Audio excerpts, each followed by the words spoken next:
চট্টগ্রামের পটিয়া উপজেলায় ভয়াবহ অগ্নিকাণ্ডে একটি অসহায় পরিবার নিঃস্ব হয়ে পড়েছে।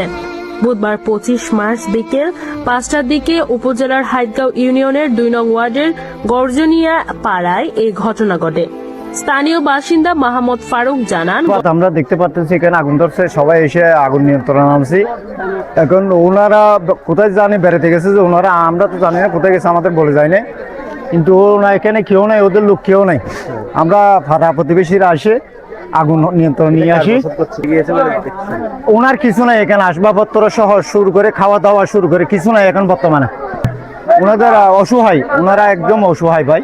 ওনাদের মানে পারিবারিকভাবে উনি রাজমিস্ত্রি হেল্পার, আমাদের সাথেও কাজ করে, ওনার অন্য কনেক্টার আছে এরকম কাজ করে। এখন ওনার অবস্থা কি হবে সেটাও বুঝতে পারতেছি না। ঠিক আছে, আমরা চাই সবাই সহযোগিতা করে ওনাকে একটু আবার আগের পরিস্থিতিতে ফিরে আনা। গর্জনিয়া পাড়ার বাসিন্দা রাজমিস্ত্রি মোহাম্মদ সেলিমের বসত গড়ে হঠাৎ আগুনের সূত্রপাত হয়। প্রাথমিকভাবে ধারণা করা হচ্ছে বৈদ্যুতিক শর্ট সার্কিট থেকে আগুনের উৎপত্তি হয়ে দ্রুত চারিদিকে ছড়িয়ে পড়ে। এতে মুহূর্তেই ঘরটি পুড়ে ছাই হয়ে যায়।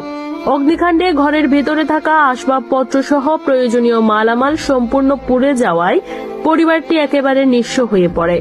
আগুন লাগার পরপরই স্থানীয় লোকজন ছুটে এসে আগুন নিয়ন্ত্রণে আনার চেষ্টা চালালেও আগুনের তীব্রতা বেশি থাকায় পুরো ঘর রক্ষা করা সম্ভব হয়নি।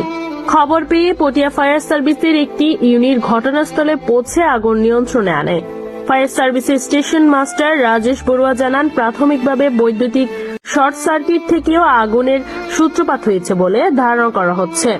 এতে ক্ষতিগ্রস্ত পরিবারের ব্যাপক ক্ষয়ক্ষতি হয়েছে।